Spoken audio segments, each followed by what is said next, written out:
Hey, welcome to another episode of The List. My name is Brett. Joining me today is someone I recently started following on Twitter, and it's a great follow. He is part of Five Reasons Sports, Coach Eric Smith. Coach, thank you for joining us. And you and I were talking earlier. We're actually locals to each other. Yeah, it's kind of crazy. I mean, it's weird to find Dolphin fans around here, and then for you to invite me on this podcast, and then find out that you're only about 30 minutes from me here in Pennsylvania. That's definitely a unique connection. Yeah, it happens. And for those who are joining us, Jordan unfortunately will not be joining us. He'll try and join us later, but he's caught up in stuff. He, of course, those who don't know, he is also a coach as well, so he's got busy time. But Zack will maybe joining us in a couple minutes as well. Um, we are officially, what is it now? 9 days, 10 days from the start of the Dolphin season officially. Yeah, I think I saw 9. I think I Nine saw, now. they got the jersey numbers that are posted everywhere with the countdown to game day. And it is officially college football tonight as well. It's not week 0 like last week. I was driving back from the beach, so I missed all that fun stuff. I actually got pulled over, got a speeding ticket in Virginia, and while it happened, I get a notification that Georgia Tech upset Florida State. So that was a fun drive. Got North Dakota State and Colorado with Coach Prime getting ready to start. Before we get into Dolphins, is there any games this week for college football you're looking forward to? I mean, being local to here, the Penn State and West Virginia one's neat. There's a couple of local kids from the York area that are going to be playing against each other in that game. Um, I don't know. I guess I follow Penn State just because of coaching around here, and a lot of the kids that we play against or just hear about tend to go there. I was actually born near Miami, moved away from there very young. Don't remember my time there, but in addition to being a Dolphins fan, obviously, still have a bit of love for the Hurricanes as well. So I follow them as well. They got the big matchup with the Gators this weekend. Yep. And of course, I think the big one also is Georgia and Clemson in Mercedes-Benz Stadium. So that'll be a big one. Um, I have a game too that I want to watch, Michigan at 7:30, but my producer, Mr. S, gets tired of me mentioning Michigan, so I'm trying to avoid that as much as I can. But I'm still going to do it because we're still defending national champs. Uh, but For we that are one here to again, for sure. Yep. We are here to talk Dolphins football. 53-man rosters out. Real quick, I did get a chance to watch you guys on your podcast, called podcast last a couple days ago, and you were talking about the roster. As we've had the recent cuts coming as well, and you've had a chance to really look at the rosters. Was there anything that really surprised you? That really surprised me. I would say that Meyer making the roster was a surprise. I thought that there was 9 guys that were locks that included Driscoll. I thought they would value his versatility, and I wasn't sure where they fell on Meyer. I figured they wanted to bring him back on the practice squad, but I was a little surprised that he stayed on the 53. I'm surprised that I guess Ethan Bonner and Storm Duck both made the roster, although both have had a good preseason. Just didn't necessarily see both of them making it. I guess I was more surprised at some of the cuts that happened than the ones that stayed. I mean, Neville Gallimore was a guy that I thought was going to be on the roster still. Um, didn't see the Mike White cut necessarily, but overall, I think there wasn't a lot of huge surprise. With Blake Ferguson, who was back with the team, was a surprise cut, but that was kind of a predictable move in terms of him coming back to the team after he was cut. I think that a lot of fans kind of saw the writing on the wall there and why that was happening. Yeah. Yeah, I was kind of thinking of it. The one thing I was curious about was if they would actually keep Ezekama on the roster because he kind of brings something that we don't have, which is size. But talking to some of my friends in Discord the last couple of days, the one thing that was brought up is you can have potential, but if you're not showing it, and he's been hurt a lot, so good to see him stay on the practice squad. But the kid we got from Seattle that was with Western Michigan, that came from Western Michigan Eskridge, I think he might end up contributing more this year than Ezekama, or even Robbie Chosen. Like, So we'll Yeah, see. yeah, that's Robbie Chosen is never a player that's excited me, but I guess that he is a player that is now considered familiar with the offense, and given the fact they only had 4 on the 53 before they uh, claimed the kid from Green Bay. I'm drawing a blank on his name, but Robbie Chosen gives them another wide receiver that is familiar with the system. Yep. Give it a couple moments, and Mr. S will have that, and we'll the name up for the other receiver. I believe it's Dubois, or something like that. Yeah. But I forget his name. I forget his first name. Um, but again, just to kind of give background, Coach, you are an offensive line coach. What I saw that drew me to you, and then I found your YouTube channel was a clip that kind of went viral. We were you're talking about Driscoll. Driscoll was at center, and he got blown up by Vita Vea. Yep. And you can kind of give a little explanation on it, but the thing you brought up and something you and I talked about before we went live is when an offensive lineman gets beat that badly, especially in the interior, it's usually not always their fault, or at least not entirely. It's usually the person next to them. And you pointed out that while Driscoll was beat, there's no getting around that. He was beat on that play. Yes. It could have looked better, or would have been better, if Lester Cotton did his job like he was supposed to. Yeah, so that, especially since Mike McDaniel got here, really the offensive line specifically is something that I have kind of honed in on. Even before McDaniel was here, I've always been a big time Dolphins fan, big time film fan. I'd always go back and watch the games and, make notes, stuff like that. And then I kind of got into an area where I was sharing some of those notes on Facebook, and that kind of evolved into the idea of grading the offensive line. So I go back and I watch every play. I give every offensive lineman a grade on every play. And the reason I only do the offensive line is because with the changing of the personnel from play to play, it just gets too tedious to do all of them, at least in a ideal scenario. If I'm doing just the offensive line, it's all, just 5 guys each game. Of course, last year that really didn't happen very often. There was only 5. But by doing that every game and doing every play, you start to really grasp what they're trying to do with the offense, and then you start to understand some of the different schemes that they run. And specifically the zone schemes can look really bad if stuff is not blocked the way that it was intended. And when you understand the combination blocks that are supposed to happen with those zone schemes, then the Jack Driscoll and Vita Vea play, like you said, Driscoll was beaten on the play, no questions asked. But Lester Cotton is the right guard there, should have been comboing up to the linebacker that was to the left of Driscoll. So basically taking a path that should have taken him through Vita Vea's hip.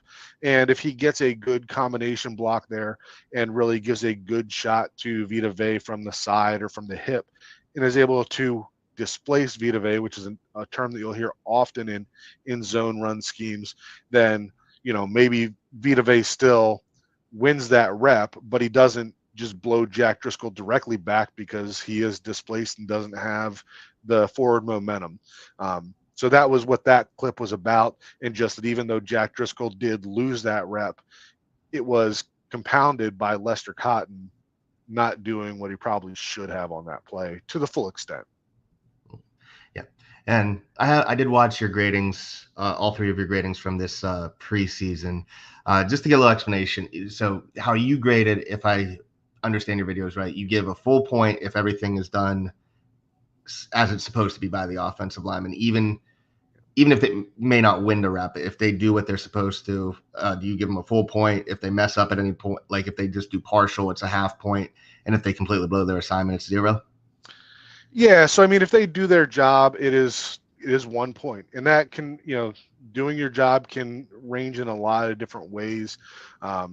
Like I mentioned, when you start to understand the zone blocking scheme, that it's not one way to win a rep, right? Sometimes you can get vertical push, and that is what you want. Sometimes the defender is not letting you get that position; they're really playing that outside leverage, so that push happens horizontally. So a successful block can look a lot of different ways. There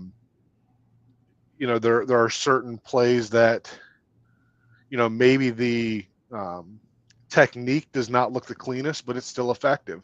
And for me, that's still doing their job on that play. So those are all grades that I would give a player a 1 in terms of a half point, right? So that would be, sometimes the combination blocks, like what Lester Cotton did on that play that we discussed, would be a more of a half point play, in the sense that, well, actually he didn't get to that linebacker, but let's say that he did get to that linebacker, he blocked the linebacker that he was supposed to do on the combo block, but there was a lot more that he could have done to help Driscoll.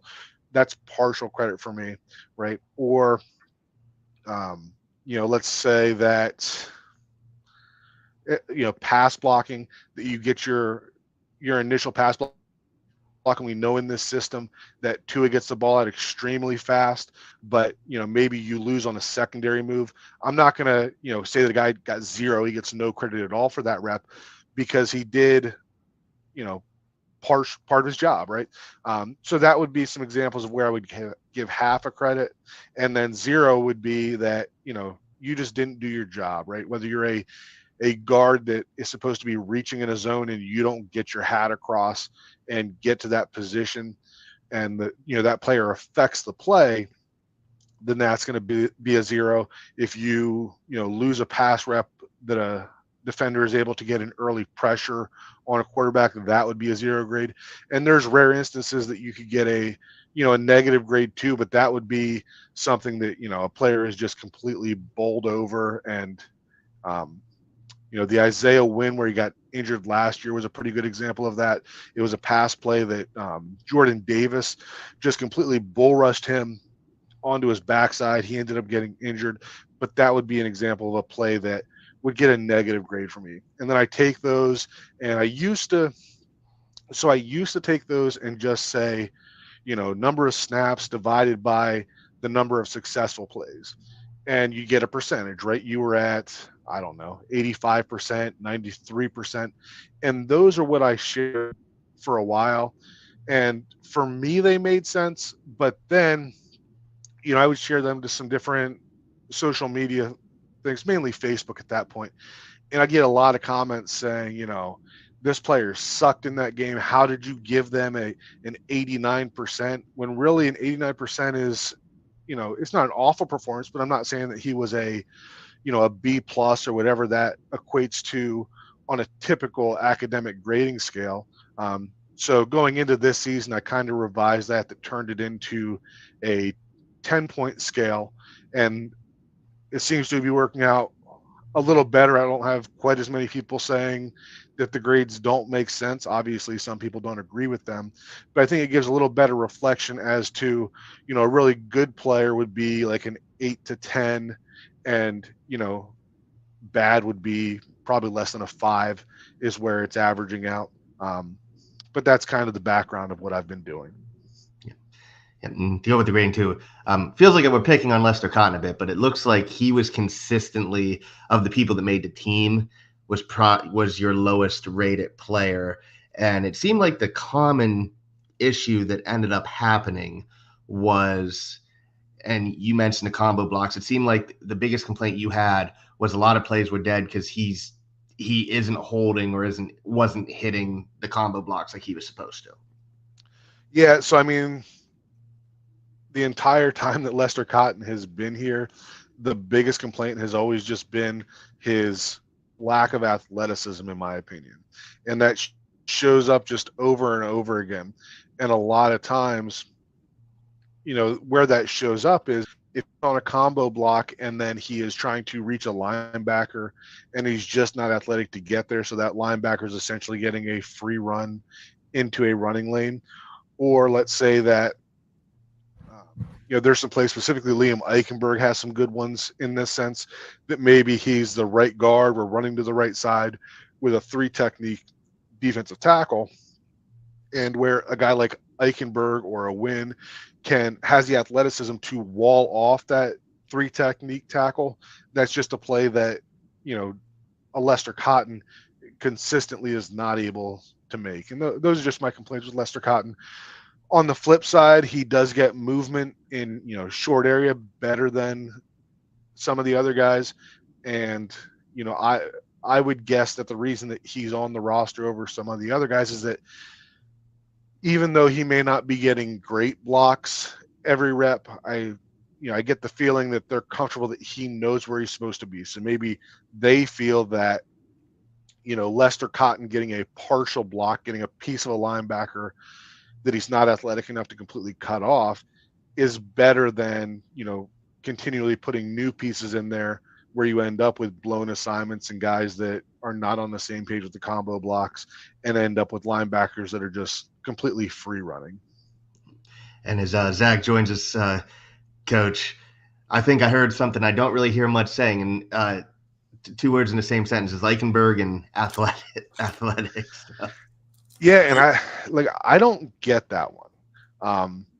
And I did a video on Eichenberg as well, and you can go back and check that. And I kind of refer to the relative athletic score, which seems to be a metric that's grown in popularity in terms of talking about players' athleticism. And if you go back to his draft and look at his RAS score, he was pretty decent as a tackle.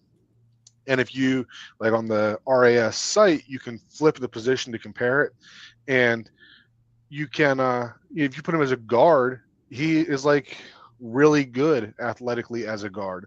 The reps that I watch, I don't see that lack of athleticism. I mean, he's not a Aaron Brewer, he's not even quite a Jack Driscoll, but once you get past those two, he's just as athletic, if not more, than the rest of the guards that we've had on the roster. And I think more than athletic enough for this scheme. Zach, where do you stand on the offensive line right now? Well, you have to just trust the coaching staff. They seem to not care. So at that point, I'm not going to go against them. I mean, they've had, really. I mean, I think Chris Greer said it today. How our offense has been really good the last couple of years, and that's with whatever we've had. So I don't think that and that's the most important thing. It doesn't matter what I think; it's what they think, and that's clearly what they've shown so far. So we'll see how this goes. And to go off that, Coach, what Zach said, something I've been trying to get across, and it's something that I think a lot of Dolphin fans don't agree with right now, mainly because we really haven't had a good offensive line since you and I were talking about Jake Long. I don't think we've had a good offensive line statistically since Jake Long left the team, which you're looking at 10 years now since he's been gone. But if you look at any team offense from this coaching tree, so we'll say Mike Shanahan, Kyle Shanahan, Gary Kubiak, Mike LaFleur, McVay, McDaniel, any of these offenses. I hate to say it this way, but they don't really care about putting high-end resources into the interior offensive line. I think there are exceptions, but I think historically what you see, you get big athletic tackles early, and then you just find people who meet the athletic profile. People can argue if that works or not. From what you saw, do you think it works? Do you think we should have done a little more? Because I would argue maybe we should have one of those day 3 picks, and I loved our day 3 of the draft. Maybe you take a risk on or flyer on one of the athletic offensive linemen late to try and develop. But as much as I think we all wanted offensive line, if after Patrick Paul, unless we had a chance at Thotnu or maybe Amarius Mims or someone like that, I don't think the people from this coaching tree really look at offensive line early as a priority. Yeah, I agree with that. It definitely seems like tackle is where they put their priority.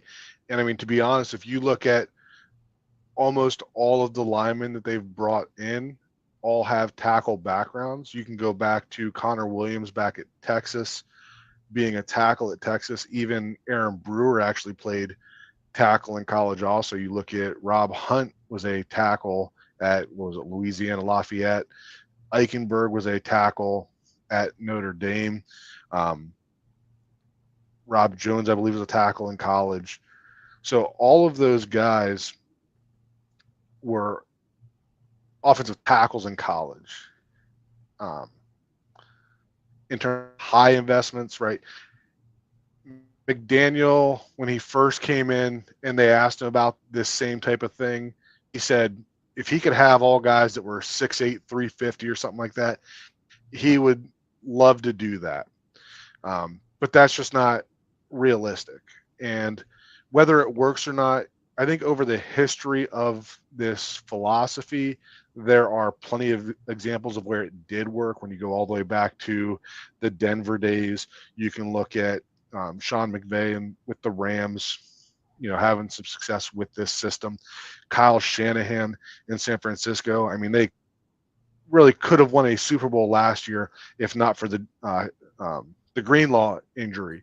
So to say that it doesn't work, I don't necessarily agree with that, but it does present some challenges in terms of finding the right pieces for that, because they are going to invest more than adequate resources in the tackle position, which they did from the start when they signed Teron Armstead. They gave Austin Jackson a decent contract, and now they're building for the future at the left tackle, getting Patrick Ball.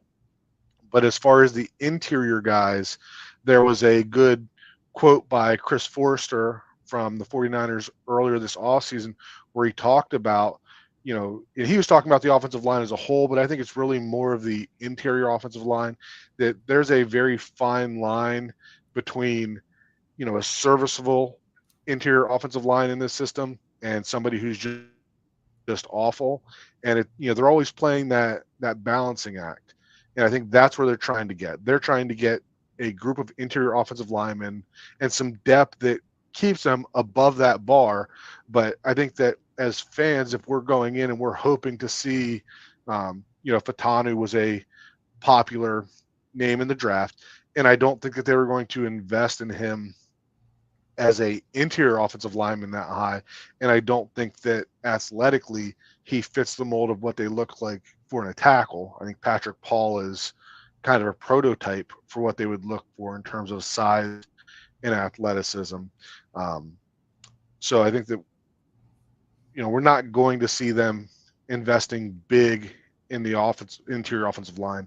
Instead, I think they're going to look for the right type of pieces and to develop those. And you mentioned that it's been 10 plus years since we've really had a dependable offensive line. And, my contention to that, I don't disagree with that, but I believe that the reason for it is more so the turnover in the coaching staff that we've had. For the past 10, 15 years, it's been constantly new offensive coordinators coming in, new offensive line coaches coming in, and they're, all of those guys come in and they have their own vision of what they want in terms of offensive linemen. And for me, it dates all the way back to that 1 week where Adam Gase cut 3 guards in one day. And it feels like ever since then, we haven't been able to put together a good interior offensive line consistently since then. So, now we're finally going into year 3 of the same offensive system. We're going into year 2 of Butch Berry being the offensive line coach, and we're starting to see them develop guys from within, right? Rob Jones is a guy that they've developed, and even before the injuries started to hit, he was a guy that I felt should have been one of the starting guards in this offense. We see, I feel that Aaron Brewer was the best center available this offseason to replace Connor Williams. Now, I'm not saying that he's better than Connor Williams, but in terms of centers that fit this scheme, Aaron Brewer makes a ton of sense. And there really wasn't, it's not like you go out and get Creed Humphrey in the offseason. So in terms of the centers that were available, they know what they want now, and they can go out and find a guy who has a very specific skill set like Aaron Brewer and get him on a, fairly modest contract. I think a lot of fans are going to be pleased with the way that he's able to perform in this system. Not to chase ex-girlfriends or anything, but I wonder why we didn't bring Connor Williams back in the first place. I mean, he seems like he's on track to start soon in Seattle. So it's like, if they get a full season out of him, I mean, did we really upgrade over Connor Williams? Well, I guess that depends on whether Connor Williams, even if he plays, whether he's even close to what he was last year. I mean, it sounds like the the injury that he had was pretty nasty to the point at one point they were questioning whether or not it was a career-ending injury. I would imagine that from Connor Williams' side, there was probably some bad blood there because he wanted a new contract before last Right, and season got hurt. and Yeah. didn't get that and then got hurt. So, I'm sure that he wasn't thrilled with the team. And from the team's perspective, with the unknown with him, it would have looked really bad had they not gone out and got Aaron Brewer. And then we're sitting here, what was it, a week or two before camp starts, and we haven't signed a center. That's when Connor Williams finally signed with the Seahawks. And then we're, hoping that Connor Williams is what he was last year. And, that's to be seen. And maybe that turns out to be a bad move, letting Williams go. But in terms of replacing him, I kind of get why they moved on from him.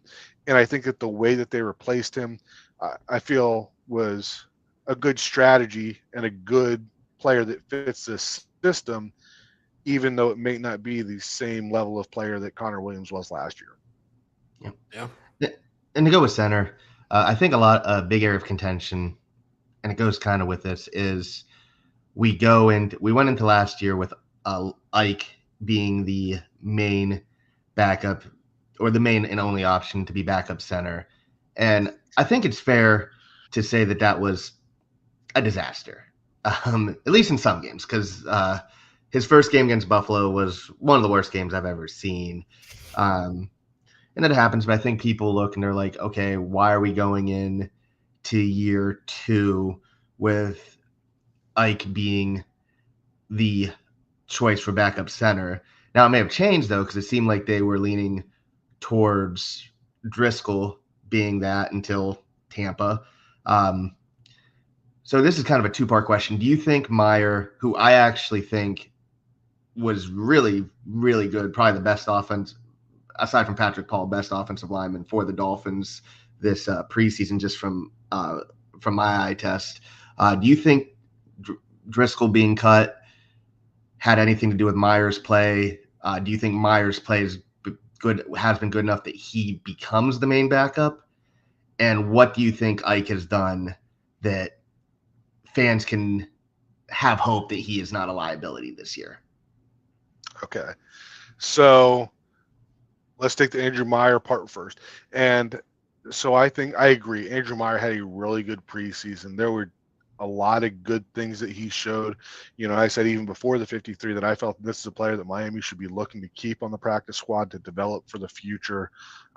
You talked about the preseason grade videos, that there's definitely some good clips on there of, some of his better plays throughout the preseason.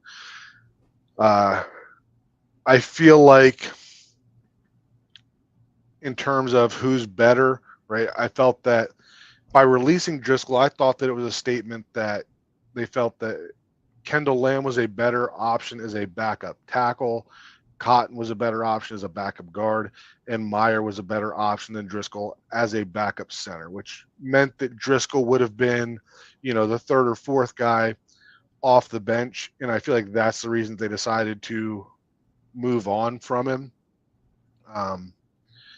In terms of whether or not Meyer is the top backup at center, I think that's going to depend on who's healthy. If Brewer returns and Eichenberg returns to guard, I still think that Eichenberg would move to center if Brewer were to get injured again. I'm not sure that they would skip over Eichenberg at center to put Meyer in there and keep Eichenberg at guard. But, if we go into week 1 and Brewer is not back, Eichenberg is starting at center, then yes, I do think that Meyer would be the next guy up. I'm not sure if he's ready for that yet, but a lot of guys get thrown into the fire, and I think that he'd do okay. He'd have his bumps, but I think he's definitely shown, some good potential there. And then to the question of, how can we give fans some hope on Eichenberg? And that's a tough one. What I would say about Eichenberg is that I feel like this fan base tends to find one player, and a lot of times that tends to be an offensive lineman. And whenever that player messes up, they really magnify it. So it may be that Eichenberg may not, he's not a all-pro offensive lineman at any position. I'm not going to try to sell you on that. But I don't feel that he is nearly as bad as a lot of fans try to make him out to be. I would say that, we talked about his athleticism, in addition to his strength. Like, I feel like in terms of the guards on the roster physically, he is probably one of the best physical matches for what they're trying to do offensively. I think that what gets him in trouble is that when he does mess up, then it's really bad. Like, he can have a lot of good reps, and then he'll have a rep where it's usually some kind of bad technique, right? Whether he's late with his hands or his feet are off balance and he gets knocked down. So when he loses, sometimes it looks really bad, but I'm not sure that he loses more than some of these other guys that we give a pass to. And I think that why the Dolphins coaching staff likes him so much, like I said, from a physical standpoint, I feel like he is pretty close to the ideal match that they're looking for in terms of guards in this system. So I think that they feel that the same way that they did with Austin Jackson, that they can continue to develop him. And if they can get him to settle down into a position, hopefully right guard, that they can continue to clean up some of those technique issues where those snaps where he's a little off balance, those really start to reduce and eventually, maybe not eliminate, but drastically reduce how often that happens. So I don't know. Somebody had an interaction with on Twitter earlier, and we were talking about it, and it was like, Eichenberg could go 5-6 games to start the season, and we don't talk about him at all.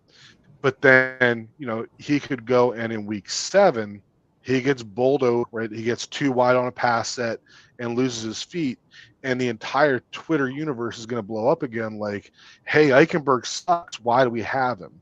And I just feel like some of that is a little unwarranted. Kevin, thanks for joining us. I do know, and I have seen you've gotten into a couple battles on Twitter about the I should stop doing that. I should really stop doing that. But I do think with you joining us, based off of what Coach Smith has said, from what I've seen, it seems like you and him are on the fairly same wavelengths where it comes to the offensive line. Yeah, like I think Eric sort of hit the nail on the head of like Liam Eichenberg is not very good, and you could argue he's probably not good, but like we amplify everything he does to this level that's completely unfair to him. It's sort of similar to like if Teron Armstead messes up, everyone's like, okay, well that's fine, he's really good. If Liam Eichenberg does one bad rep in a game of 65 reps, it's the worst thing ever. It's a crime against humanity, and he should never be on a football field again. And like, I don't know. It's just like I was looking at some of the names that Dolphins fans wanted them to add with waivers, right? And those players are not better than Liam Eichenberg. Royce Newman or whoever the guy from Green Bay is not better than Liam Eichenberg. Just like Jackson Carman. Why do we want Jackson Carman? He got cut from a bad Bengals offensive line because he couldn't play guard and he couldn't play tackle. Look, if I'll say this, like if Liam Eichenberg is the worst part of your offensive line for an entire season, I don't know, you probably got a decent offensive line. You got an offensive line you can win with. And that's the ultimate goal, right? Like ideally, Isaiah Wynn comes back and you can move Robert Jones over to right guard and be fine there. But if I have to deal with an entire season of Liam Eichenberg, it won't be the worst thing that's ever happened to the sport of football. Yeah, I fall somewhere in the middle on both of you guys. I mean, Eric's got the point of like every time like fuck or messes up, it's so bad and it stands out so much to the point where, I mean, if he could just stay upright, I feel like he gets thrown to the ground every other play. And then, well, I mean, obviously that's hyperbole, but when it does get, he rolls up on Connor Williams is the thing that comes to mind. I mean, that's the catastrophic. Like, I think that really that one play is what's really just kind of salted the entire fan base toward Ike. I mean, that was huge. We were a totally different team without Connor Williams last year. I think Ike also, just me personally, is right now his biggest sin is he's not Creed Humphreys. Well, yeah, but you can't hold that against him. Oh But my God! I mean, You're never if gonna have that one. like I get it, guys. We could have had Creed Humphrey or whatever. I think we need to stop acting like everyone thought Creed Humphrey was a perfect center prospect, because no one thought Creed Humphrey was a perfect center prospect. You guys are just having revisionist history. He was a great prospect. Don't get me wrong. Best center prospect in that class. I gave him a starting grade, but like everyone's like, I knew he was going to be the best center in the NFL. No, you didn't. Stop. You thought he'd be good, and he is good. He's really good. He's arguably a top 3 center in the NFL. But I don't know. We could sit here all we want and go down through every draft and find guys who the Dolphins missed out on and play revisionist history with it and act like they are the worst drafting team of all time. But whatever. I mean, that's another conversation that we could spend 3 hours on. So, yep. I will say this to Mr. S, who is our producer: if you have a high RAS score, you're on his board. Yeah, you're on his draft board. That's fair. Yeah, he's an easy man. High number. That's it. And I'll take that from another angle. So I really liked Creed Humphrey, and I was surprised that he fell in that draft. Like I felt like he was one of those players that was really good the year before and then came back to college, and everybody just kind of tried to find stuff to nitpick with him. But the reason that I don't necessarily look at that one was because we weren't drafting a center that year. It's not like we were looking at Creed Humphrey, the center, versus Liam Eichenberg, the center. We needed tackles, and we drafted Liam Eichenberg as a tackle, and that didn't work out. That was also in a different offensive scheme. But, you know, to say that we could have had Creed Humphrey, sure we could have, but it's not like we were looking for a center with that pick. It's not like we went and, you know, Liam Eichenberg was a center at Notre Dame and we drafted him to play center here, and we could have had a better center in Creed Humphrey. We drafted Liam Eichenberg as a tackle because that's what we needed. So if it wasn't Liam Eichenberg, it probably still wasn't going to be Creed Humphrey. Look, I think of it like this. If your thought process is you're drafting, and like, let's be clear, back then they needed pretty much everything on the offensive line. They didn't have much talent on that room. But if you're drafting an offensive lineman in the second round of a draft, and look, if you're drafting an offensive lineman in the second round of the draft, you probably need them to hit to some degree. Either it's a reliable starter or an all-pro, whatever like that level is. But I'm taking a bet on the tackle who had really good production at a high level college over a center who had really good production at a high level college, because left tackle, right tackle is far more valuable than center. And I think the Dolphins are proving that by moving Connor Williams to center, and playing the game of, I think what a lot of teams do nowadays of not necessarily drafting true centers, but drafting guys who are incredibly smart and gifted, and you can teach them to play center. Because you can teach a guy to play center. You can't teach a guy to play left tackle if he doesn't play left tackle. Yeah, I think before you jumped on, Eric, you named off 7 different tackles Miami drafted and then converted, right? Yeah. Did I count 7 or 8? Yeah. I forget. In the last 4 years. Right, and that philosophy goes way back. Like, we talked about Jake Long a little bit earlier, and I remember, back in, what was that, 2007, I think, was that draft. And, looking at those draft picks, and you saw it happening back then too, right? A tackle is usually the safe pick, because if, you draft a left tackle and he doesn't pan out, what do you do with him? You move him to the right side. You move him to the right side, he doesn't pan out. What do you do with him? You move him to the inside. So when you're drafting offensive linemen high, you typically have less of a chance of missing if you go the tackle route, because even if they're not able to pan out at tackle, there are other opportunities where if you go get a wide receiver and he doesn't cut it, you can't just move him to tight end or running back. So, when you're drafting, with those higher picks and you're seeing linemen go, usually going the tackle route is the safer bet. And Matty Ice. To what you said about teaching people to be centers, who's everybody saying we should have drafted over Chop Robinson, Graham Barton, who everybody's saying was this can't miss center. Mr. S, who's in the chat, says he's a perfect center prospect, the best prospect since Creed Humphreys. Graham Barton was not a center in Played college. left tackle. He was a left tackle. Yeah. Like, I get it, right? Because it's like, I really liked Graham Barton's film, and he was pretty good against Florida State last season against NFL talent and Jared Verse and Braden Fisk. But like, I don't know. I mean, I just look to like what the Cowboys are doing. They drafted Cooper Beebe in the late second, third round, a guy who had never played every other spot in the offensive line, but never played center. And suddenly he's their starting center. Like, I don't know. I mean, you can teach a guy to play center, but as Eric mentioned, you're not going to go teach a center to play left tackle. That's going to end up being the worst decision you've ever made. Like, I don't know. Like, do we think Aaron Brewer could go pass set as a left tackle right now if Teron Armstead got hurt? Probably not. Yeah. I remember back in the day there was talk about making Samson Sattelli a left tackle. Relax. Yeah. Why don't we make Durham Smythe a left tackle while we're at it? Let's just like keep going down the list until we find someone.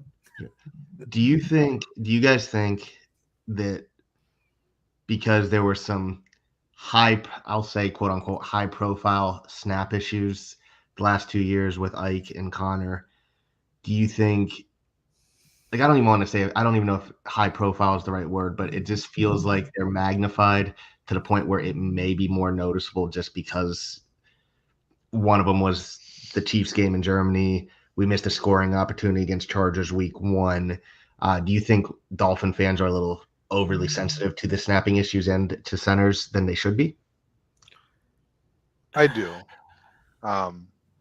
And, again, right, like, I'm not trying to sell you that Eichenberg is a Pro Bowl guard. I'm also not going to say that the snap issues were non-existent with Connor Williams, but it's not like every other center in the league doesn't go through the same type of thing. And, the point of reference that I use for that is that if you go back to when the Chiefs played the Eagles in the Super Bowl, and you got Creed Humphrey on one side, you got Jason Kelsey on the other, two all pros, one almost certain Hall of Famer, and they each had a bad snap in that Super Bowl. So it's not like, even the best centers in the league are going to have bad snaps on the biggest stage in the world. So the fact that we're taking a tackle, move to guard, move to center, and his snaps aren't perfect, I didn't feel like it was a massive issue. And I would have liked to see how that would continue to improve if we were able to keep Connor healthy and sign him to another contract. But obviously we have to go in a different direction there. But, we've talked about converting guys to center, and typically that's going to be a problem that you're going to have. When we talk about the Cooper Beebes and the Graham Bartons, if you go through and, chart their games, you're probably going to have, more snap issues than are ideal, right? But you should also take that with a grain of salt and expect that to improve over time. Staying on Kelsey, I saw an article today talking about how since he retired that Jalen Hurts is now in way over his head on these protection calls. Have you ever experienced anything like that in your coaching career? Have I ever? Well, yeah, in a way, because it's got to be – there's a lot that goes into that, right? Because whoever's making the call, the 5 offensive linemen can't block everybody. So the quarterback, whether it's coming from the center or the quarterback's making the calls, the quarterback at least has to know who's not accounted for or who the running back is taken care of. And, just a personal experience. So last year we had a new offensive coordinator come in. Myself, actually our quarterback, and it was a high flying offense, threw for almost 2,000 yards. But he was a senior. He had played quarterback, and he was the one that contributed. And because of me being the offensive line coach and his dad, we talked a lot, and he understood the protections. Now coming into this year, we again have a new offensive coordinator, and we have our likely starting quarterback is somebody who hasn't played quarterback before. So he, his head's swimming with everything going on in the play already, that adding the protections in pass pro for him is a lot right now. And he's just kind of going up there. And we also have a sophomore that's starting for us currently. And same thing with him. Like, they're just kind of going up there and yelling out a protection, but I don't think they're to the point that they're understanding it. And I don't know how they Reading, handled it in reacting. Philly, but if Jason Kelsey was taking care of all of that those years that he had been there with Jalen Hurts, and now it's on Jalen Hurts, and in addition to going out there and identifying coverages, they're adding the protections to him also. That's going to take some getting used to also for Jalen Hurts to understand where those protections are going and why they're going there. Interesting. Kev, what were you gonna say earlier? Before I don't Zack? remember. I'm gonna be honest. I really cannonballed right onto you. Well, something I did want to talk about as well, and this is Eric, it's from one of your videos too, or two of your videos actually. You did a breakdown of last year's short yardage situations, 3rd and 4th down. If anybody who's listening, watching, I definitely recommend going to watch them. I actually have the stats you pulled up. You actually showed that we were worse with more starting offensive linemen in short yardage situations than we were with the backups. Looking at some of these stats, overall, we had 74 plays that were 3rd or 4th down and under 4 yards, I believe is what you had as that you charted. There were 42 successful plays. So we were 56.76% success rate on short yardage, 3 penalties, a fumbled snap. Looks like, if I'm looking at this right, there was 52 total passing plays. We were 29 successful. Total plays of rushing, 21, 13 successful. So a theory I've been working on for a long time is I didn't think we were physical enough, especially for the short yardage plays. But then when I watch the cut-ups you did, I'm not going to say we're not physical enough, but something that really came up a lot from watching, and I'm curious to your guys' opinions, is it felt like in 3rd and 4th down, we got too cute. It seemed like there were a lot of failures with trying to run outside, trying to get misdirection, really just trying to get in the passing game, trying to get Waddle or Hill out wide in space and not just getting the 1st down. So I'm curious if that's something that you guys noticed as well, or am I just oversimplifying some of the struggles? No, I have a think hot take about it, but I'll let Coach Smith go first because people won't like my hot take. Oh, no. So another graphic in there kind of showed the breakdown of, from week 1 through 18 of what they did. And I have that too. Yep. So, if you look at the first, 6 games, they had 7 rushing attempts and 13 passing attempts in those 3rd and 4th down situations. And then there's a strange window from week 7 through 11 where they didn't even run the ball at all. And then you get into the late part of the season. And I don't know if this had to do with the injuries, but they got a lot less cute with those.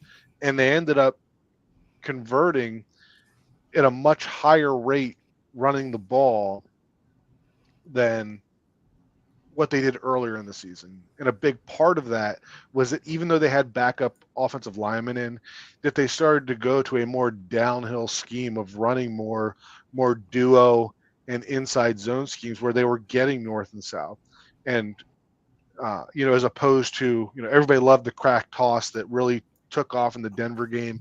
And Miami just seemed to go to it too often, especially in those short yardage situations. So, if you go back and, watch that video, I'll explain the plays that they use. I have cut-ups in that video of those, and you can see that in the late part of the season, when they really started to basically run straight ahead, that they actually did pretty good with that. And I'm really interested to see going into 2024 whether they learn from that and continue to do that, or if we get into 3rd and short and we're looking at screens and tosses and those type of plays again.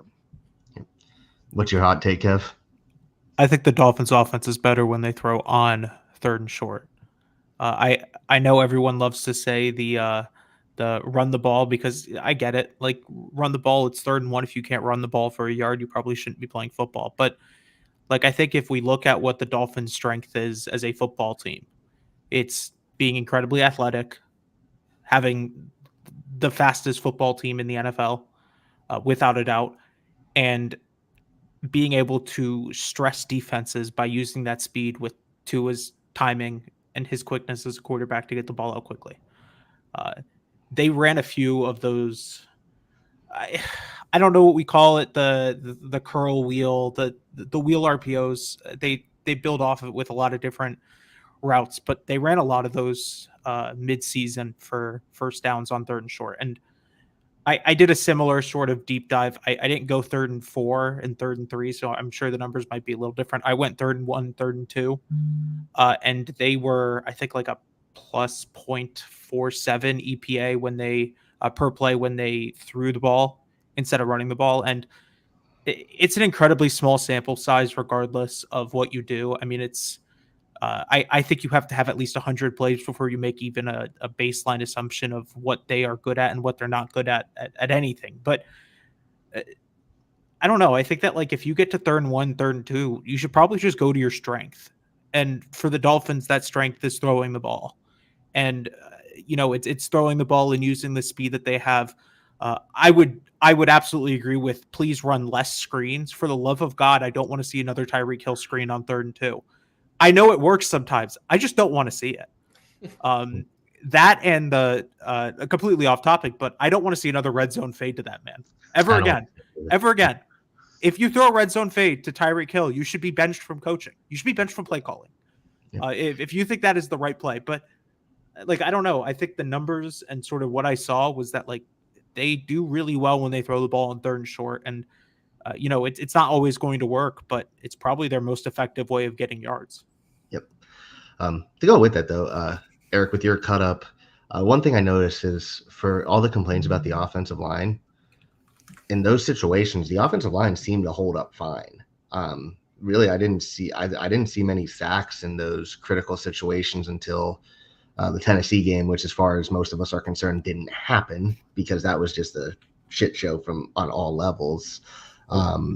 Or it's when Cheetah and Waddle got hurt and we just weren't having the receivers win, which is why the other theory I was working on is, and the actions prove this, I think that the coaching staff and the front office feels that a lot of the struggles late in the season had less to do with the offensive line, aside from the injuries, because I don't care who you are, when you're starting 4 backups on the offensive line, you're going to struggle.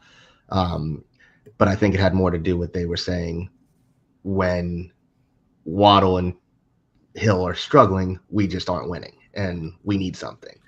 And we didn't get anything from the tight ends either. So I think that's why you're seeing OBJ, Malik Washington, us going out and get wide receivers as on the waiver wire, Jonnu Smith. Do you think that's probably in line with what they were thinking as well? I do. And I mean, kind of to Kevin's point there, a lot of times you'll hear that it's about players, not plays, right? So like he was saying, like, the best thing we have on offense is Tua throwing to Tyreek or Waddle, or hopefully now that Jonnu Smith is here, that's one of the things that we can lean on throwing there. That's probably what you should do most often in those situations.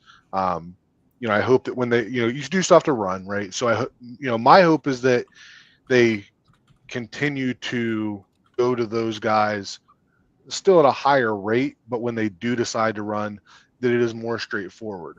But I agree completely that, when you look at the late season issues, that it's easy to focus on the offensive line. And I was on a Twitter space yesterday where somebody was mentioning the Titans game, and they were bringing up the offensive line as being an issue there. But if you look at that game, there's probably 10 to 15 different things that had nothing at all to do with the offensive line that could have won that game, right? Whether it's Tyreek not getting injured, whether it's, the defense falling apart against Will Levis, the one sack on a short yardage situation in that game was Tua rolling out to the right, coming back to the left, and slipping and falling. Like, that's not the offensive line's fault.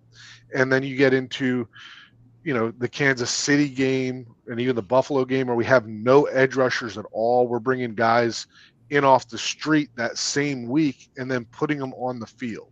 Justin Houston? Right. So, like, there's a lot of things that went wrong late in the season. If you told me that we could have a healthy offensive line late in the season, but the rest of that stuff went wrong, I'm not sure that you have a much different result. But if you tell me that the offensive line situation is exactly the same as it was, but the rest of that stuff doesn't happen, we have a healthy Tyreek late in the season, we have Bradley Chubb and Jalen Phillips coming off the edge late in the season, then I do feel like the season ends differently than what it did. I mean, to your point about the Tennessee game, I have not gone back and watched that game. I refuse to. For my own mental health, I refuse to go back and do any deep dive into that game. But I wish I didn't. I was there live and had to. I was too, and I said to this day I am never turning on highlights of that game. I am never looking at that game. You mentioned the Titans game to me. That game did not happen. I don't care.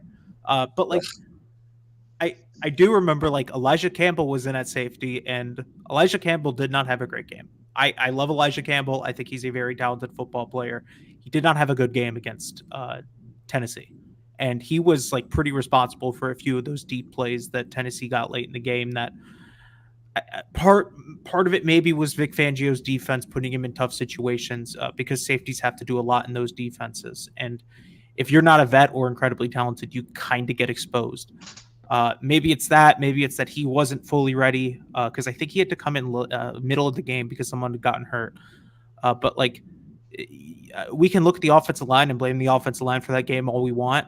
It was not the offensive line's fault that you could not execute on defense, that you could not get pass rush, that too, as Eric mentioned, slipped and fell. Like the offensive line was certainly a part of that loss, and they were a part of a few losses. But like, I also hate the whole like blaming a loss on one unit or one position group. You don't lose a football game because your offensive line struggles. You lose a football game because your offensive line struggles. You can't counter it. Your defense doesn't hold up. Like, I have never seen a football team lose a game because of one position group. One position group might have played worse than others. The offensive line might have played worse in game Y than the wide receiver room, but you can go down any of their losses last year and think of 5 or 6 reasons why they lost the game. That's not the offensive line. The Chiefs game, like Cedric Wilson ran the wrong route, and Tua and him were not on the same page, and the defense had struggled early on in that game. Like, I get it. The offensive line's the topic of discussion, but I think blaming every loss on just the offensive line is sort of like not fair to them because they're only one unit. It's 11 on 11. You still got to execute 11 on 11. You can't just because the offensive line struggled. No one cares. Go play better. I've had this up from Mr. S for a while. How confident are we that Miami I'm guessing he meant can adapt in those cold winter road games and match the physicality of a Baltimore or a Buffalo? As I've said, I definitely think the team lacked physicality, but it's not just an offensive line issue.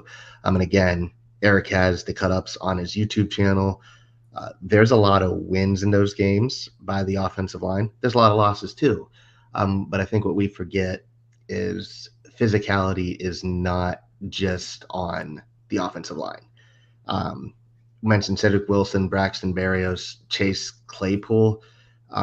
They weren't winning at the end of the season last year, and we need them to. I think it may have been a Buffalo game where late on, the game that cost us the division, Chase Claypool ran a bad route. It ended up in an interception. I think there was another game, may have been another Buffalo game, where we called a 4th down play for Cedric Wilson, and he got no separation. He lost right away. And I think where the team gambled and failed last year was thinking Durham Smythe could be a number 1 tight end. That's not disrespect to Durham Smythe, but you need to have someone who can win. In 2024, you need to have a tight end that can win in the pass game. And I don't see it. So, am I selling us that the offensive line is great? No. Am I going to say it's good? No. But and Baltimore, I don't remember well. I just think that was just a game where everything kind of snowballed and the defense just. I think that was the game, the final nail in the coffin for Fangio, where I'm like, this ain't working. But Lamar Jackson killed them in that game. Let's be clear. Yeah, he Lamar did. Jackson, I think, just has hatred for Miami at this point because I am sick of that man beating John Harbaugh has hatred for Miami. Boys, I made this cup way too strong. Can we just PSA public service announcement? Way too strong. But I think the physicality. I don't see a problem with that, Zach. Yeah. Short version is I think the physicality goes way beyond. And again, look, actions speak louder than words. The Dolphins think the issue is less offensive line and more the weapons that are not Tyreek Hill and Jalen Waddle. Yeah, I think that type of thing is less about how physical you are and more about how mentally tough you are. You can come out and you can be physical in the middle of the season, but there's something to be said about teams that have learned how to win. You heard that when Jordan Poyer came in, the Buffalo believes that if they beat up on Miami, that Miami's going to lay down and roll over. So that is less to do with a physical, physicality. I don't know how else to say that part of it, but has more to do with a mental toughness. And I think they went a long way towards bridging that gap by bringing in a guy like Poyer, who, I don't think that Poyer is a great player on the field anymore, but, bringing that type of attitude. And I know that, some people got upset with Poyer saying it, but that's the truth. And that's what this team needs to hear, that, if they're going to these cold places in the winter and that's the way these teams feel about them, that should piss them off. You bring in a Calais Campbell, like, that's a big son of a bitch. And like, he's not backing down from anybody. Right. So if you get out there in those physical games late in the season and you've got 40-year-old Calais Campbell out there ready for a dogfight and you're lined up beside him, it makes it a lot harder to back down than if you're lined up next to somebody who also has never been in that situation. Yeah, I think that, like, you look at the moves that they made this offseason, they weren't the flashiest moves, but they were dudes who are not afraid of a fight. And I think, as Eric mentioned, right, like, I think the physicality thing is less about being stronger than the other team, but it's being mentally tougher than them. Because once you get to week 15 of the season, week 14 of the season, it's a dogfight, man. It's playoff football every week. I don't care if you're 16-0 or 0-16. Like, you are trying to win that game. You are putting everything out there to win that game. You have gone through 15 weeks of a football season. You've gotten 1 week off. Like, when you get to that point of the season, I had mentioned this when the season ended, right? Like, we can talk about the fact that they're not stronger at the point of attack or whatever, and that might be the point. That might be the reason why they struggle against Buffalo or Baltimore or whoever they lost to at the end of the year. I tried Kansas City in the playoff game, like Tennessee. Like, you can sit here and try and, like, sure, if you want to believe that that's you're not stronger than them, sure, but, like, also I think that the biggest thing is, man, you got to be ready for those games. You got to be ready for the fact that Tennessee's going to come out there and give you their best shot for 60 minutes. And they're not going to let down because they're not in a playoff spot, because for them, that's as much pride as anything. Beating a playoff team and ruining their chance to win the division at home, that's a pride thing. And, like, I think we forget that at times that, like, NFL teams, I don't care if you're 1-7 or 7-1, you still want to win. Like, you could sit here and go, I'm trying to think of, like, the Broncos are tanking this year.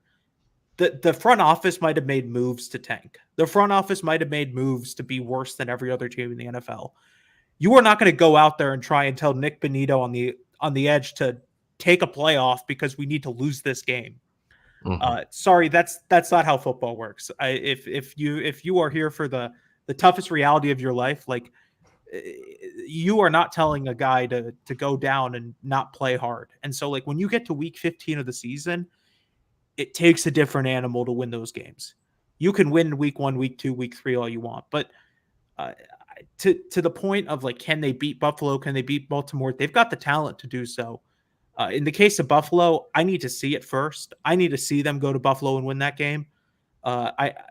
Until they do that, you can't beat them at home. You can't beat them on the road. Until you do it, to me, it's like we can talk about how you might be more talented than them or how Buffalo might have lost some pieces this offseason. Until you beat them at, in Buffalo, to me, it's like you got to show me first. Before I start making any blanket statements about how you play in those games, you got to show me that you can play in those games. And to be fair, the final week of the season, we were one play away from beating them. So it's not like. And also, like, I mean, I get the cold weather playoff game was a really bad game for Tua and a really bad game for the offense. Excuse me. Kansas City didn't play much better. Kansas City was not a very good team in that game. That was cold as shit. Yeah, like there is cold weather games where it's snowing a little bit and it is a minor inconvenience. And there are games that had no business being played in that stadium. Yeah, the fans left that game without fingers. Like, they left a piece of them in that fucking stadium. Like, what are we talking about? I am 100% willing to forget that game existed and not draw any conclusions about that game because I mean that was also, and again, that was probably the worst game I've ever seen Coach McDaniel call, and he was cold too. Yeah, it was up there. But I do think if you listen I think he ran the ball because he wanted to get the hell out of there. Yeah.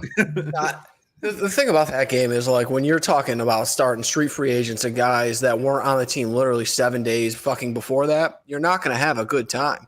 You're just not going to have a good time. We are the warmest weather team in the league going to the coldest game of the year.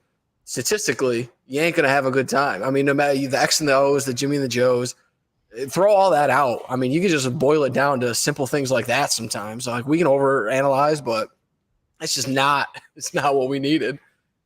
Yeah. No, I agree. I mean, I live in Pennsylvania and it gets cold up here, but I've never experienced weather like that.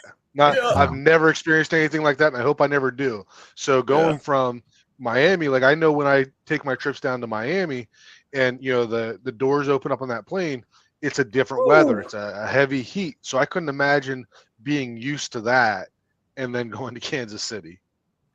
Yeah. Yeah. I mean, like, also, can we name who had to rush the passer, who had to rush the best quarterback in the NFL for the Dolphins? Justin Houston, Duke Riley, Melvin Ingram, Riley, Bruce Irvin.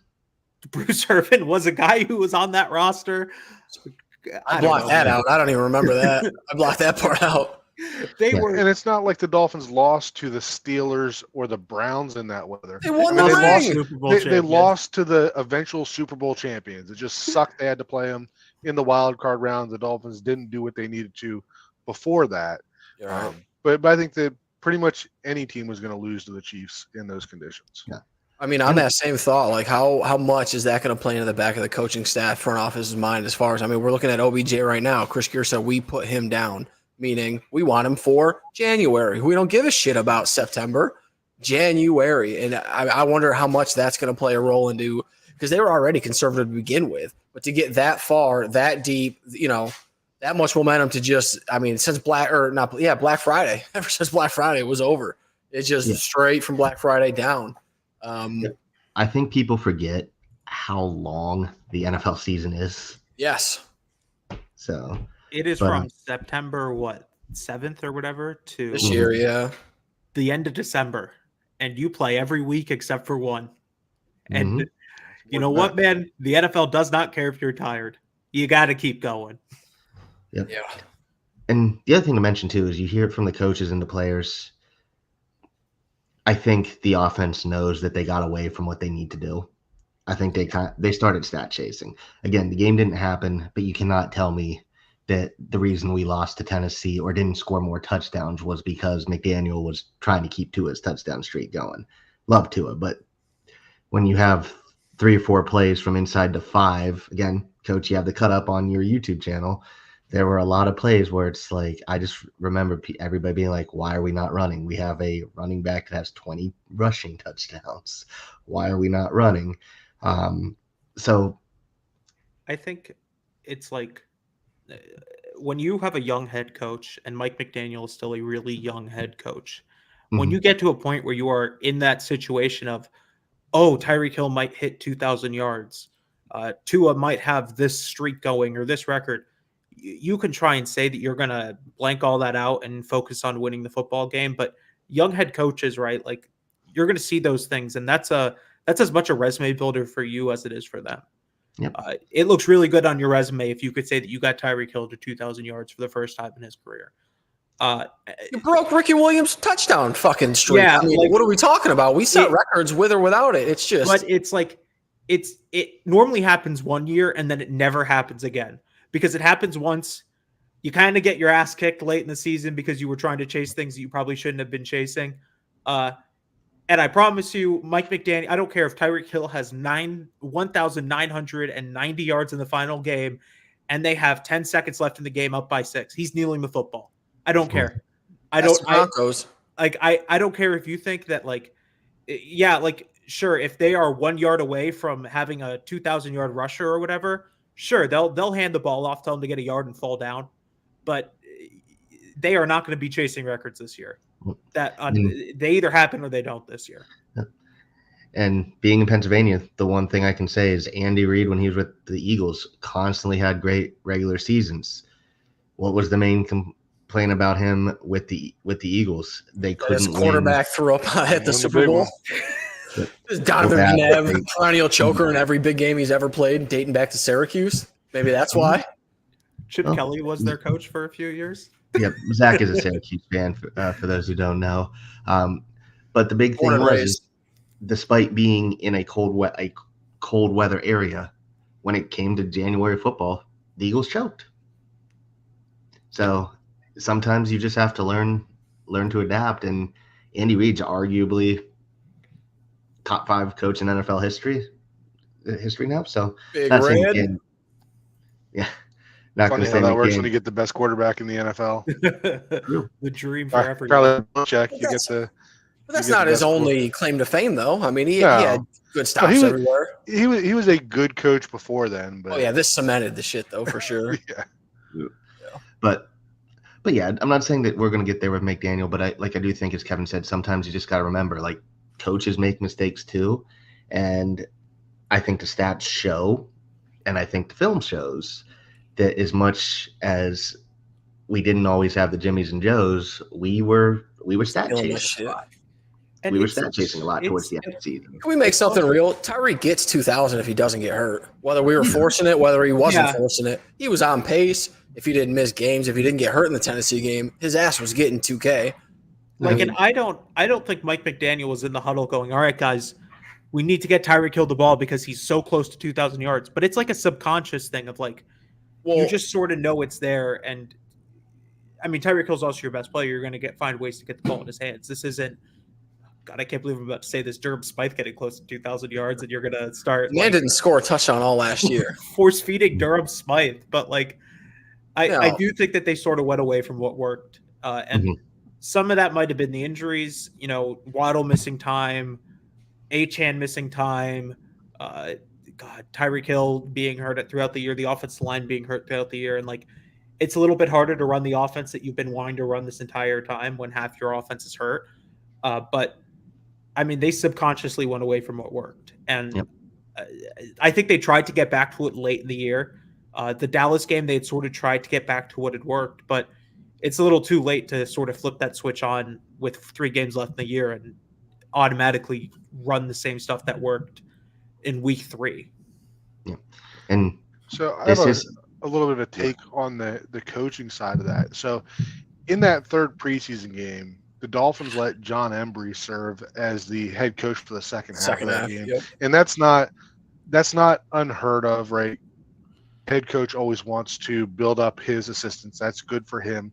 It's a good resume builder.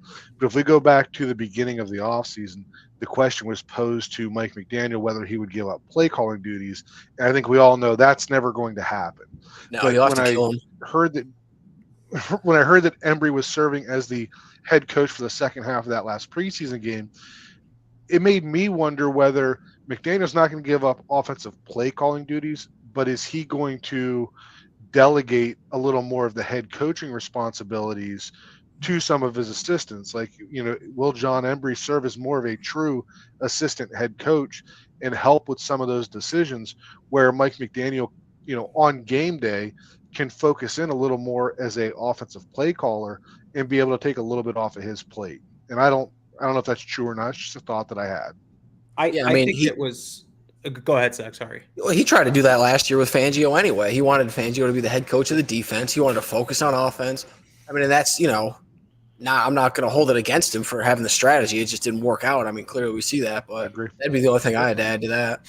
I think that the biggest thing was it might be twofold in the sense of I think he probably does want more active voices in the room. I know very few head coaches covering football for so long who want a whole bunch of yes men in the room with them going, yeah, whatever you call is great, coach. Yeah. If you want to call check hits, right? Yeah, there are very few coaches who truly want that. Now, they don't want guys who are malicious and go out and start yelling at them when they don't agree with the call. But constructive criticism and disagreements is what makes good football teams good. But I think it was partly that, and it was also, I think that someone had mentioned that maybe it was Barry Jackson of if Mike McDaniel has to miss a game during the year for whatever reason, COVID or sickness or whatever emergency, right? You probably don't want to be, they don't have an experienced guy on staff who had been a head coach before that they could just promote for a game. So I think it makes sense to give it to Embry because he's been coaching with McDaniel since the beginning of his time in San Francisco. Speaking of Embry, his alma mater, Colorado, is currently losing to North Dakota. Their ass kicked. They're getting their ass kicked. Some of these calls have been very questionable in this game. Let's just leave it at that. And as we get to an hour 16 minutes before we go, just a quick roundtable. Since we spent most of the time talking offensive line, Eric, we'll start with you and just go clockwise to Zach, Kevin, then me. In your opinion, our offensive line, where will our offensive line rank at the end of the year? So that's an interesting question in the sense that rankings can be done a lot of different ways. And I've had this argument before that, I see people saying that the Dolphins are the 31st offensive line in the NFL. And typically that goes back to a single stat from ESPN called the pass block win rate, which only focuses on not only just passes, but a certain subset of the passes. So where they rank, I don't know. For me, it's hard to put a number on that. I think they'll be better than, top half of the league, I would say, because I do feel that more than the Jimmys and the Joes in that sense, the third year being in the same system and most of these guys being in the system, I think is going to be very valuable. And finding that continuity of five guys that are consistently there, especially if we can get Brewer back week one. In my offensive line reviews, I've pointed out that right guard seems to be the position that players tend to grade out best at. So that's a position that they can hide offensive linemen in. So if Liam Eichenberg is your right guard, then I think you're in a pretty good situation. But obviously that comes down to health. But I do feel that if you can get close to 17 games out of a Teron Armstead, Rob Jones, Aaron Brewer, Liam Eichenberg, and Austin Jackson lineup, and even better if you can get Isaiah Wynn to get healthy and to get back into that lineup, I do feel that this is a top half of the league offensive line when everybody's healthy. I'm going 17th place. That's it overall. I don't know what metrics we're going by. If you want to combine run blocking with pass blocking, about 17 is all we need. Yeah, I mean, I guess it fully depends on what you're trying to grade them on, because there is no perfect way to grade offensive linemen, because unlike any other, yes, absolutely, the hat is upside down. I don't know. I try to explain it. It's a trend. I don't know. The hat looked cool. But to avoid Where'd getting that come from? sidetracked, Oh wow! there was a comment on the bottom there. You getting heckled? I'm getting heckled for I thought that. it was just backwards. I didn't even realize it was upside down. Yeah, it's upside down, and it's not backwards. It's only backwards because of the camera. It's not actually backwards. That's why I figured just because the camera was backwards. I didn't even notice that it was upside down. Yes, it is. It is. I don't like. I try to tell people because cameras obviously flip images, right? Like the hat does not spell out STAC in person, but yeah, I mean, there's no way to grade no perfect way to grade an offensive line because it is as much an individual unit as it is a team unit. If you've got one really bad link on the offensive line, it can be a really bad unit. I will say, to that point, I think they've got a left tackle who's one of the best left tackles in football if he's healthy. And if he's not, and you know what, he has to miss 2 or 3 games throughout the year, Kendall Lamb has proven that he is a reliable swing tackle. I think Robert Jones is not being talked about enough for how good he was at the end of last season. And I feel incredibly confident with him being a starting guard this year. Aaron Brewer was a really solid football player at times for Tennessee, and he was not. I know that people point out the grades and point out the pressures allowed, and I am not going to sit here and try and tell you he was a perfect center, but some of that was also coaching and scheme. That offensive line is just bad, right? Brewer or not. I also think Austin Jackson, as much as we talked about last season, right? Like he was growing. I thought he was really good last year. I went back and I watched some of the tape, and I was more surprised by him than I was about any struggles from Lester Cotton or Liam Eichenberg or Chasen Hines. I think had to play some snaps throughout the year. That's how bad it was. I was more impressed with the growth that Austin Jackson had than the struggles that the interior offensive line had throughout the year. I think those 4 people make you an average offensive line in the NFL.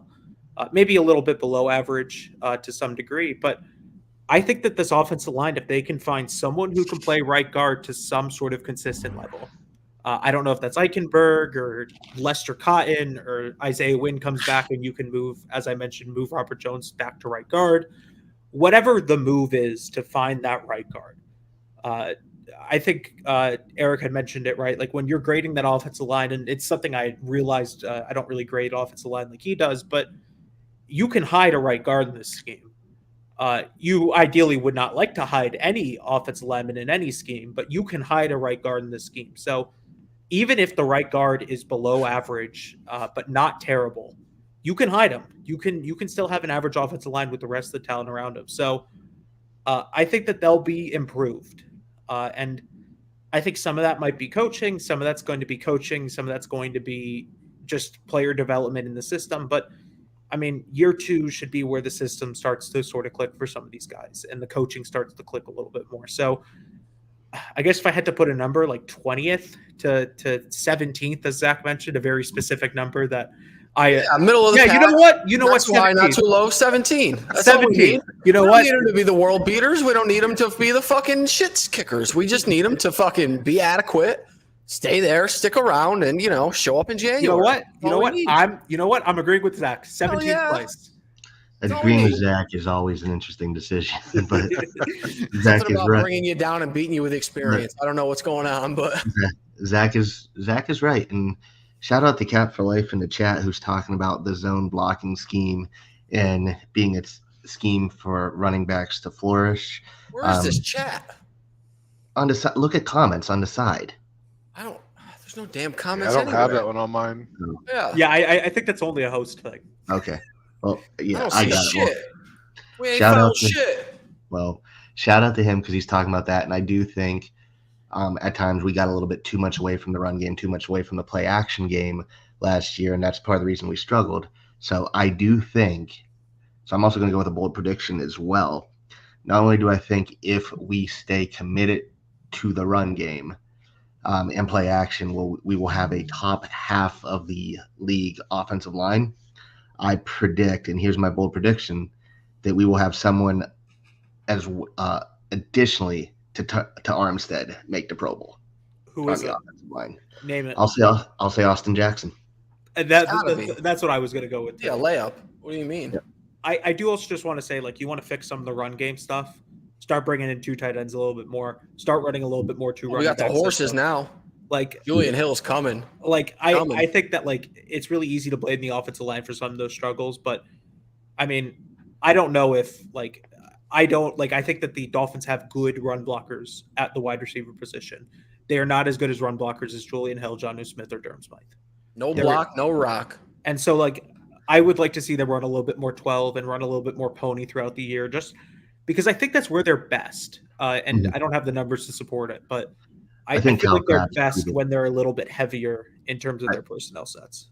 I think Kyle Krabs tweeted out today that when the Dolphins go heavy, go 2 tight ends, they are one of, if not the best running teams in the NFL. Yeah, and he had a really good podcast today on that.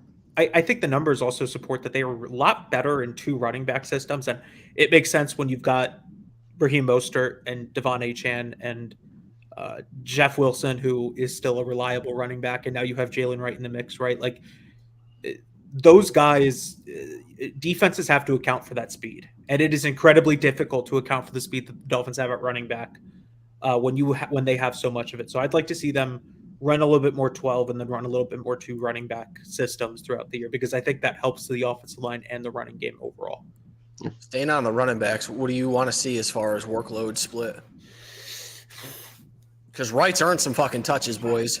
Wright's earned some touches. I don't think that I think that to some degree they probably don't feel confident with him getting the high leverage touches throughout the year.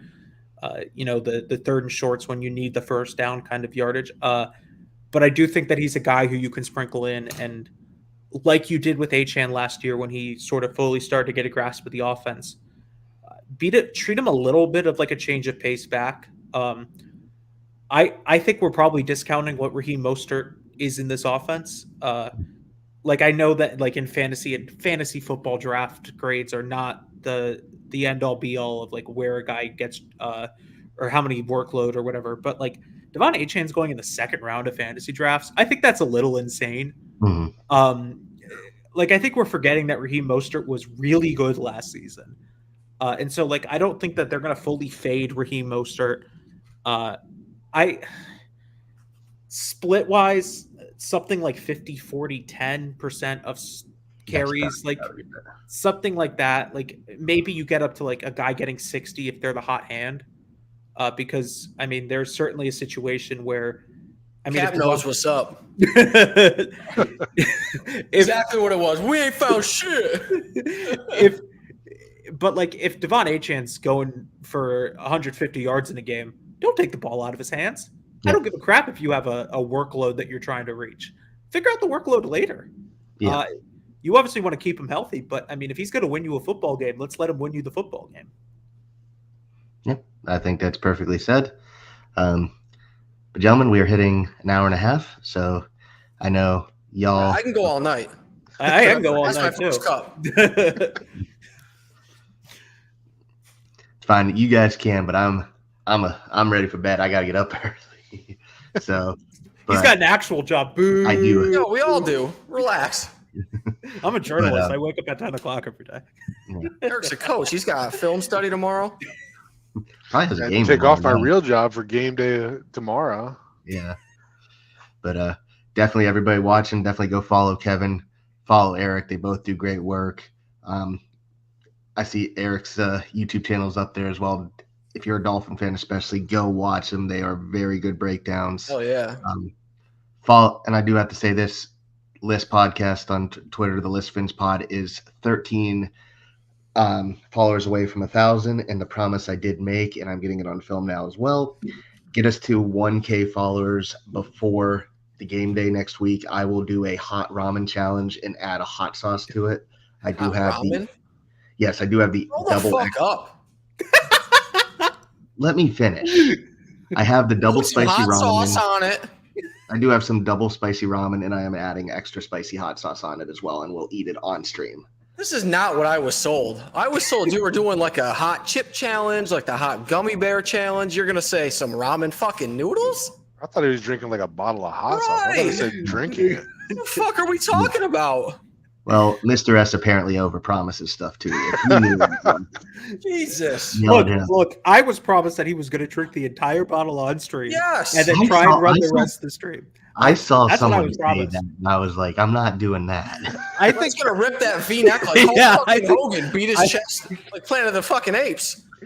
frankly, I'm a little glad you're not doing that because I think someone would end up in the ER if they tried to drink an entire bottle of extra spicy hot sauce. It would be bad.